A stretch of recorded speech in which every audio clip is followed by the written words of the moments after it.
حمدا لك يا رب أن أتممت علينا نعمة الإيمان بك، وصلاة وسلاما على سيد الأنبياء وخير رسلك، أما بعد فأعوذ بالله من الشيطان الرجيم. بسم الله الرحمن الرحيم. نحن نقص عليك نبأهم بالحق إنهم فتية آمنوا بربهم وزدناهم هدى. محترم حضرات، اللہ تبارک و تعالیٰ سے دعا کرتے ہوئے اپنی دعا میں مضبوطی اور قبولیت میں تاکید پیدا کرنے کے لیے یا قبولیت کے راستوں کو آسان بنانے کے لیے جن چیزوں کا وسیلہ لینا جائز ہے ان میں سے شرعی طور پر 3 چیزیں ثابت ہیں کہ اگر دعا کرتے ہوئے وسیلہ لینے کی ضرورت پڑے یا وسیلہ لینا چاہیں تو صرف ان 3 وسائل میں سے کسی ایک کا وسیلہ لے سکتے ہیں. ان 3 وسیلوں سے ہٹ کر کوئی چوتھا وسیلہ یا کوئی چوتھا سہارا شریعت سے ثابت نہیں. کیا 3 وسیلے ہیں؟ سب سے پہلا وسیلہ یہ ہے کہ دعا کرتے ہوئے اللہ تبارک و تعالیٰ کے اسماء حسنہ کا حوالہ دینا، وسیلہ لینا. خود اللہ تبارک و تعالیٰ نے اس بات کا حکم دیتے ہوئے کہا وَلِلَّهِ الْأَسْمَاءُ الْحُسْنَى فَادْعُوهُ بِهَا، کہ اللہ تبارک و تعالیٰ کے اچھے اچھے نام ہیں. جب بھی دعا کے لیے ہاتھ اٹھاؤ تو اللہ کے ان ناموں کا حوالہ دیتے ہوئے دعا کرو. اللہ تبارک و تعالیٰ سے کہیں اے اللہ تو رحمان ہے، ہم پر رحم فرما. اے اللہ تو غفور ہے، ہمارے گناہوں کو معاف فرما. اے اللہ تو رحیم ہے، ہمارے ساتھ مہربانی فرما. اللہ تبارک و تعالیٰ کے ناموں کا حوالہ دے کر اللہ تبارک و تعالیٰ سے دعا مانگی جا سکتی ہے. جیسا کہ پیارے نبی صلی اللہ علیہ وسلم سے ثابت شدہ مسنون دعائیں بے شمار ایسی ہیں جس میں اللہ کے نبی صلی اللہ علیہ وسلم نے اللہ کے نام اور صفات کا حوالہ دے کر دعا کیا ہوں. مشہور دعا پیارے نبی صلی اللہ علیہ وسلم نے اللہ تبارک و تعالیٰ کے سارے ناموں کا حوالہ دیتے ہوئے کہا اسألک بکل اسم ھو لک، اے اللہ جتنے کچھ تیرے نام ہیں سارے ناموں کا حوالہ دے کر میں تجھ سے مانگتا ہوں، تجھ سے سوال کرتا ہوں. تو لہٰذا اللہ تبارک و تعالیٰ کے جو نام ہیں اور جو صفات ہیں ان کا حوالہ دے کر اللہ تبارک و تعالیٰ سے دعائیں مانگی جا سکتی ہیں. خود پیارے نبی صلی اللہ علیہ وسلم نے دعا سکھائی یا حی یا قیوم برحمتک استغیث، اے زندہ ہمیشہ زندہ رہنے والے، اے ہمیشہ ہر چیز کو اپنی قدرت میں رکھنے والے، تیری رحمت کے حوالے سے میں سوال کرتا ہوں. تیری صفت رحمت کا حوالہ دے کر وسیلہ دے کر میں سوال کرتا ہوں. استغیث، میں تجھ سے مدد چاہتا ہوں. فلا تکلنی الی نفسی طرفۃ عین، اے اللہ مجھے ایک لمحے کے لیے بھی، پلک جھپکنے کے برابر کے لیے بھی مجھے میرے نفس کے حوالے نہ کرنا. دیکھیے پہلا وسیلہ یا پہلا سہارا جس کو لے کر دعائیں مانگی جا سکتی ہیں اور شریعت سے اس کی اجازت بھی ہو، وہ اللہ تبارک و تعالیٰ کے اسماء حسنہ اور اس کی صفات ہیں. دوسرا وسیلہ جو شریعت سے ثابت شدہ ہے وہ یہ کہ اگر کوئی زندہ نیک لوگ موجود ہوں ان کو کہہ کر دعا کروانا کہ آپ میرے حق میں دعا کریں، آپ میری پریشانی کے لیے دعا کریں کہ اللہ تبارک و تعالیٰ میری تکلیف ختم کرے. جو لوگ نیک ہوں اور زندہ ہوں، سامنے موجود ہوں، انہیں کہہ کر اپنے حق میں دعا کروانا شریعت میں اس کی بھی اجازت دی گئی. عمر بن خطاب رضی اللہ عنہ کہتے ہیں پیارے نبی صلی اللہ علیہ وسلم جب تک زندہ تھے بارش کی ضرورت ہوتی، قحط سالی کا سما ہوتا تو ہم پیارے نبی صلی اللہ علیہ وسلم سے درخواست کرتے کہ بارش ہو جائے. پیارے نبی سے درخواست کرتے کہ اللہ تبارک و تعالیٰ سے بارش کے لیے دعا کریں. پیارے نبی کی وفات ہوئی، پیارے نبی کا انتقال ہوا تو عمر بن خطاب رضی اللہ عنہ نے اللہ تبارک و تعالیٰ سے دعا کرتے ہوئے کہا یا اللہ انا نسألک بتوسل نبینا فتسقینا، اے اللہ ہم تجھ سے وسیلہ مانگتے تھے تیرے نبی کے سہارے سے، تو جب کبھی ہم دعا مانگتے تو بارش برسا دیتا۔ فإنا نتوسل إليك بعم نبینا، اے اللہ تیرے نبی تو اس دنیا سے رخصت ہو چکے، اب انہیں کہہ کر تو دعا کروا نہیں سکتے، نبی دنیا سے رخصت ہو چکے، جب نبی کا حوالہ دے کر دعا مانگا نہیں جا سکتا تو جو لوگ دنیا سے رخصت ہو گئے چاہے وہ کوئی بھی ہو کتنا نیک کیوں نہ ہو، ان کا حوالہ دے کر ہرگز اللہ تبارک و تعالیٰ سے نہیں مانگا جا سکتا۔ خود عمر بن خطاب کہتے ہیں اے اللہ تیرے نبی تو دنیا سے رخصت ہو گئے، اب ان کا حوالہ دے کر دعا کرنا ہمارے لیے مناسب نہیں، جائز نہیں، تو لہٰذا ہم تیرے نبی کے چچا کا حوالہ دے کر تجھ سے دعا کرتے ہیں۔ تو عمر بن خطاب کہتے ہیں پیارے نبی صلی اللہ علیہ وسلم کی وفات کے بعد جب کبھی قحط سالی ہوتی، جب کبھی بارش کی ضرورت ہوتی، ہم پیارے نبی کے چچا عباس بن عبد المطلب سے درخواست کرتے کہ آپ اللہ سے دعا کریں کہ بارش ہو جائے۔ ہم پیارے نبی کے چچا سے درخواست کرتے کہ آپ دعا کریں اللہ سے کہ بارش ہو جائے، تو وہ دعا کرتے تو بارش ہو جاتی۔ تو لہٰذا دوسرا وسیلہ جو شرعی طور پر ثابت ہے کہ اگر کوئی نیک لوگ ہیں، زندہ ہیں، موجود ہیں، سامنے ہیں، تو انہیں کہہ کر درخواست کرنا کہ ہمارے حق میں اللہ تبارک و تعالیٰ سے دعا کریں، یہ دوسرا وسیلہ، یہ دوسرا سہارا رہا دعا کا۔ تیسرا اور آخری سہارا جو شرعی طور پر ہمارے لیے ثابت ہے، جائز ہے، کہ اگر میں کوئی نیک کام کروں، اگر کوئی میں نیک عمل کروں، اللہ تبارک و تعالیٰ سے اس نیک عمل کا حوالہ دے کر سوال کرنا۔ نیک عمل میں سب سے بنیادی طور پر میں ایمان والا ہوں، میں نے کلمہ پڑھ کر ایمان قبول کیا، اسلام قبول کیا ہے، تو سب سے پہلے اللہ کے پاس ایمان کا حوالہ دے کر دعا کریں۔ دیکھیے قرآن مجید میں جتنی دعائیں مذکور ہیں، بے شمار دعائیں ایسی ہیں جس میں ایمان کا حوالہ دے کر اللہ تعالیٰ سے مانگا گیا۔ اللہ تبارک و تعالیٰ نے کہا ربنا اننا آمنا فاغفر لنا ذنوبنا، اے اللہ ہم تیری ذات پر ایمان لائیں، اس ایمان کے وسیلے سے سوال کرتے ہیں ہمارے گناہوں کو معاف کر دیں،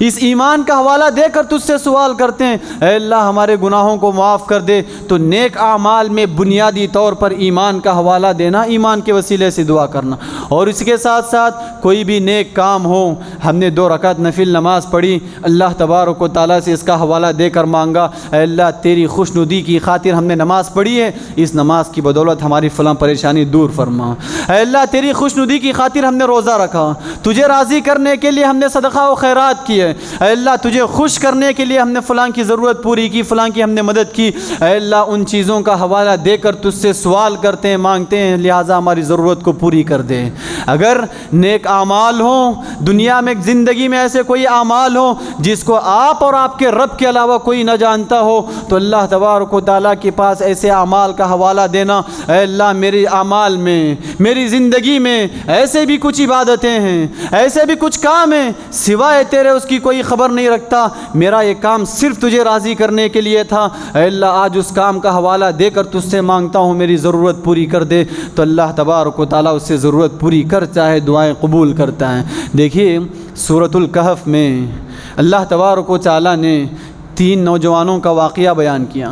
3 نوجوانوں کی تفصیل بیان کی کہ 3 ایسے نوجوان تھے جو نیک تھے، متقی تھے، پرہیزگار تھے۔ اس دور کا بادشاہ دقیانوس، اس نے یہ ارادہ کیا کہ اس دور میں جو بھی عیسیٰ بن مریم کے مذہب پر قائم تھا، عیسیٰ علیہ السلام کے لائی ہوئی شریعت پر قائم تھا، اس کو قتل کر دیا جائے، جو ملتا شہر میں سب کو پکڑ کے قتل کر دیا جاتا۔ 3 ایسے ثابت قدم نوجوان تھے جو بادشاہ کے ڈر سے خوف نہ کھاتے ہوئے اپنے دین پر ثابت قدم رہے۔ آخر بادشاہ نے انہیں بھی قید کر لیا، انہیں بھی پکڑ لیا، دھمکی دی، ڈرایا، سمجھایا کہ عیسیٰ کے دین کو چھوڑ دیں ورنہ جان سے ہاتھ دھو بیٹھو گے۔ لوگوں 3 نوجوان دین پر ثابت قدم رہے، اپنے آپ میں مضبوطی دکھائی۔ بادشاہ ایک دفعہ باہر گیا ہوا تھا کہ انہوں نے تدبیر اپنا کر ایک پلاننگ کر کے اپنے آپ کو رہا کروا لیا، آزاد ہو کر شہر چھوڑ کر باہر نکل آئے محض دین پر ثابت قدم رہنے کے لیے۔ واقعے پر غور کر کے دیکھیں، نوجوان تھے، مفسرین کہتے ہیں کم عمر کے تھے، لیکن دین کا جذبہ ایسا تھا، دین پر ثابت قدمی ایسی تھی کہ شہر کے بڑے بڑے لوگوں نے دین کو بیچ ڈالا، دین کو قربان کر ڈالا، لیکن انہی نوجوانوں کی قربانی کی وجہ سے آگے چل کر دین باقی رہا، انہی نوجوانوں کی ثابت قدمی کی وجہ سے آگے چل کر دین باقی رہا۔ بادشاہ کے دربار سے یا بادشاہ کی بادشاہت اور شہر چھوڑ کر دور بھاگ آئے، آخر کار بادشاہ سے بچنے کے لیے ایک غار میں پناہ لے لیا، ایک غار میں پناہ لے لیا۔ غار میں جیسے ہی پناہ لیے، اوپر سے پتھر آیا، ایک چٹان آیا جس سے غار کا راستہ پوری طرح بند ہو گیا۔ لوگوں نے کوشش کی، محنت کی، لیکن انسان ہے، کمزور ہے، کہاں سے پہاڑ کا پتھر ہل سکتا ہے۔ آخر کار انہوں نے طے کیا، آخر کار یہ لوگوں نے ارادہ کیا کہ ایک ہی راستہ ہے اب باہر نکلنے کا۔ زندگی میں جو نیک اعمال ہیں ان کا حوالہ دے کر اللہ سے دعا کرو، ہو سکتا ہے کہ اللہ تبارک و تعالی ہماری دعائیں قبول کریں، ہو سکتا ہے کہ اللہ تبارک و تعالی پہاڑ سے اس چٹان کو ہٹا دے، غار کا راستہ کھل جائے، ہم آزادی سے باہر نکل جائیں۔ تینوں نے اپنے اپنے نیک اعمال کا حوالہ دیا۔ سب سے پہلے ایک شخص نے دعا کی، اے اللہ میرے بوڑھے ماں باپ ہیں، میرے گھر میں میرے بوڑھے ماں باپ ہیں، میں صبح سے شام تک جانور چرانے کے لیے جاتا ہوں، جب جانور چرا کر واپس لوٹتا ہوں تو دودھ دوہ کر سب سے پہلے میرے ماں باپ کو پلاتا ہوں، میرے ماں باپ کے پینے سے پہلے نہ میں خود پیتا ہوں نہ میرے گھر والوں کو پلاتا ہوں۔ ایک دفعہ یوں ہوا واپسی میں تاخیر ہو گئی، آ کر میں دیکھتا ہوں کہ میرے ماں باپ سوئے ہوئے ہیں، میں نے ان کو جگانا بھی گوارا نہ سمجھا، میں نے ان کو بیدار کرنا بھی گوارا نہ سمجھا، پیالے میں دودھ لے کر ان کے سراہنے کھڑا رہا صبح تک۔ میرے بھوکے چھوٹے چھوٹے بچے میرے پیروں کے پاس بل بلاتے رہے، تڑپتے رہے، لیکن ماں باپ کو پلانے سے پہلے انہیں پلانا گوارا نہ سمجھا۔ اسی حالت میں صبح ہو گئی، میرے ماں باپ پیے، اس کے بعد میں نے اپنے گھر والوں کو، بچوں کو پلایا۔ اے اللہ ان کنت فعلت ذلك ابتغاء وجهك فافرج عنا فرجة نرى منها السماء، اے اللہ میرا یہ کام صرف تجھے راضی کرنے کے لیے ہے، تو غار سے چٹان کو ہٹا دے، بس اتنا تو ہٹا دے کہ آسمان نظر آ جائے، کم از کم اتنا ہٹا دے کہ آسمان نظر آ جائے۔ یہ حوالہ دے کر دعا کرنا تھا۔ کہتے ہیں کہ غار سے چٹان تھوڑی سی ہٹ گئی، آسمان نظر آنے لگا، لیکن نکلنا ممکن نہیں تھا۔ دوسرے شخص نے اپنے نیک عمل کا حوالہ دیتے ہوئے کہا، اے اللہ میری ایک چچا زاد بہن تھی جس کو میں بے انتہا محبت کرتا تھا، بے انتہا چاہتا تھا۔ ایک مرتبہ میں نے اسے غلطی کی دعوت دی، اس نے انکار کیا، موقع ایسے آیا کہ وہ مجبور ہو گئی، اس نے اپنی مجبوری میرے آگے پیش کی، تو میں نے مجبوری کو ختم کرنے کے لیے یہ راستہ اپنایا کہ میں اس کے ساتھ غلط کام کرنا چاہتا ہوں۔ آخر کار وہ اپنی مجبوری کی غرض سے میری بات کو مان گئی۔ جیسے ہی میں اس کو پوری طرح قابو کر گیا، اس نے کہا اتق اللہ، ڈرو اللہ سے، آج سے پہلے میں نے کبھی کوئی غلط کام نہیں کیا۔ دیکھو اللہ تبارک و تعالیٰ کے حرام کردہ کام کو کبھی حلال نہ کرنا، اللہ تبارک و تعالیٰ کے حرام کردہ کام کو کبھی حلال نہ کرنا۔ اے اللہ پوری طرح قابو کر چکا تھا، پوری طرح وہ میرے کنٹرول میں آ چکی تھی، محض تجھے راضی کرنے کے لیے میں تیرا نام سنتے ہی فوراً پیچھے ہٹ گیا۔ انی کنت فعلت ھذا ابتغاء وجهک، اے اللہ میرا یہ کام بھی تجھے راضی کرنے کے لیے ہو۔ فافرج عنا فرجة نرى منها السماء، اے اللہ چٹان کو اتنا ہٹا دے کہ آسمان اور نظر آ جائے، چٹان کو اتنا ہٹا دے کہ آسمان اور زیادہ نظر آ جائے۔ کہتے ہیں دعا کر میں نے یہ حوالہ دے کر اللہ سے دعا کی، چٹان اور تھوڑا ہٹ گیا، لیکن نکلنا ممکن نہ تھا۔ آخری شخص کا موقع باقی تھا، اس نے بھی اللہ سے اپنے نیک عمل کا حوالہ دیتے ہوئے دعا کیا، کہا اے اللہ میرے پاس ایک اجیر تھا، ایک شخص اجرت پہ تھا، میں نے اس سے پورا کام لیا، لیکن اجرت دینے کی جب بات آئی تو وہ اپنی اجرت لیے بغیر واپس لوٹ گیا،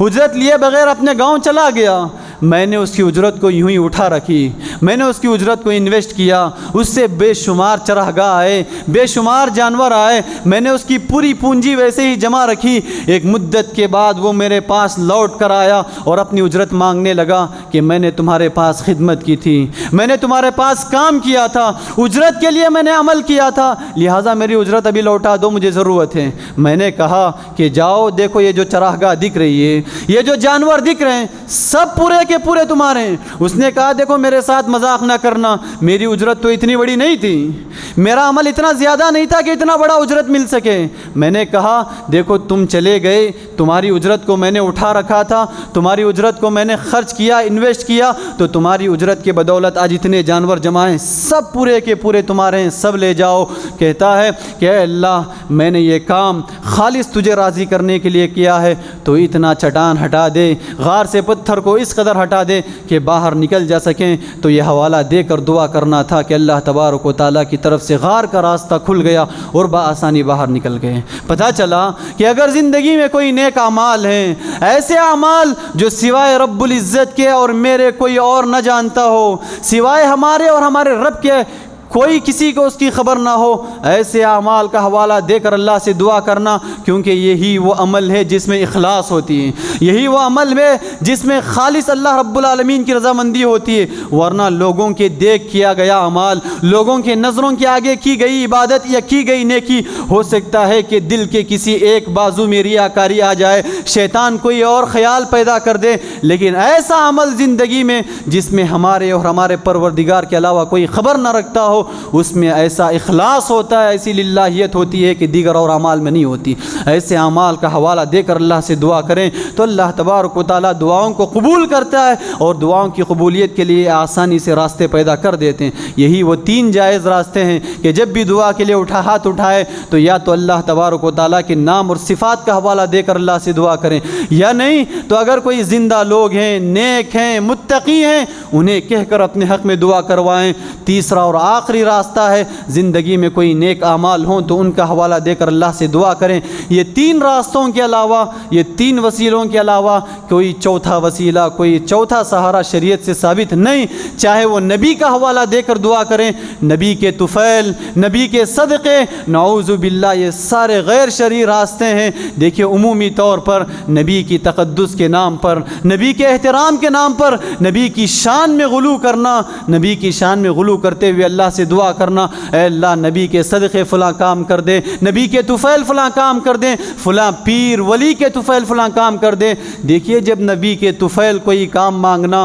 نبی کے طفیل کوئی دعا مانگنا شریعت سے جائز نہیں، اجازت نہیں، تو نبی سے بڑھ کر کون نیک ہو سکتا ہے کہ ولی اور پیر کے حوالے سے دعا کر سکیں؟ شریعت سے ثابت شدہ وسائل یہی 3، اس سے ہٹ کر اگر نبی کا حوالہ دیتے ہیں تو شرک، نبی کا صدقے کا حوالہ دیں، نبی کے طفیل کہیں تو یہی اعمال میں شرک ہے۔ شرک کی ملاوٹ میں کیا گیا عمل اللہ کے پاس قابل قبول نہیں ہوتا ہے۔ دعائیں قبول ہونے کے بجائے اللہ تبارک و تعالیٰ کے دربار میں ہمارے لیے وبال جان بن جاتی ہیں۔ جو دعائیں اللہ کے پاس ہم قبول کروانا چاہ رہے تھے، جو دعائیں اللہ تبارک و تعالیٰ کو راضی کرنے کے لیے ہم کر رہے تھے، وہی دعائیں ہمارے لیے وبال جان بن جاتی ہیں، محض نبی کا حوالہ دینے کے لیے، نبی کا سہارا دینے کے لیے، نبی کا وسیلہ دینے کے لیے۔ تو لہٰذا چاہے نبی ہو، چاہے ولی ہو، چاہے پیر ہو، کوئی بھی ہو، ان کا حوالہ دے کر، وسیلہ دے کر اللہ تبارک و تعالیٰ سے ہرگز دعائیں نہیں مانگی جا سکتی۔ ایسی دعائیں ہرگز رنگ نہیں لائیں گی۔ اگر وقتی طور رنگ لائیں تو وہ شرکیہ عمل ہوگا، اور شرک کے ساتھ ساتھ ایمان قابل قبول نہیں ہوگا، اور جو ایمان شرک کی ملاوٹ کے ساتھ ہو زندگی میں چین اجڑ جائے گا، زندگی کا امن و سکون تباہ و برباد ہو جائے گا۔ جو ایمان خالص ہو، شرک کی ملاوٹ سے پوری طرح بری ہو، ایسا ہی ایمان زندگی میں سکون و اطمینان لاتا ہے، ایسا ایمان زندگی میں چین لاتا ہے۔ اسی لیے اللہ تبارک و تعالیٰ نے کہا الذین آمنوا ولم یلبسوا ایمانہم بظلم، جو لوگ ایمان لائیں، ایمان کو شرک کی ملاوٹ نہ ہو، ایمان میں ظلم کی آمیزش نہ ہو، اولئک لہم الامن، حقیقت میں اللہ کی طرف سے انہی کی زندگیوں میں سکون ہوتا ہے، حقیقت میں اللہ کی طرف سے انہی کی زندگیوں میں امن ہوتا ہے، چین نصیب ہوتا ہے۔ اگر شرک ایمان کے ساتھ ساتھ شرک کی ملاوٹ ہو تو اللہ کی طرف سے امن و سکون اور چین سے پوری طرح محروم ہو کر رہ جائیں گے۔ دعا ہے اللہ تبارک و تعالیٰ سے کہ اللہ تبارک و تعالیٰ جو جائز وسیلے بتائے گئے ان کا حوالہ دے کر اللہ تبارک و تعالیٰ سے دعائیں مانگنے کی توفیق دیں۔ اللہ تبارک و تعالیٰ ناجائز وسیلے، شرکیہ وسیلے اور بدعی وسائل، تمام طرح کے وسائل سے اللہ تبارک و تعالیٰ ہماری حفاظت فرمائے۔ اللہ تبارک و تعالیٰ ہمارے ایمان کو شرک کی ملاوٹ سے محفوظ رکھے، بدعتوں کی ملاوٹ سے اللہ تبارک و تعالیٰ محفوظ رکھے، جب تک اس دنیا میں رکھے اللہ صحیح اسلام اور ایمان پر باقی رکھے، اور جب خاتمہ ہو تو کلمہ توحید لا الہ الا اللہ پر ہو۔ اللہم آمین، وآخر دعوانا الحمد للہ رب العالمین۔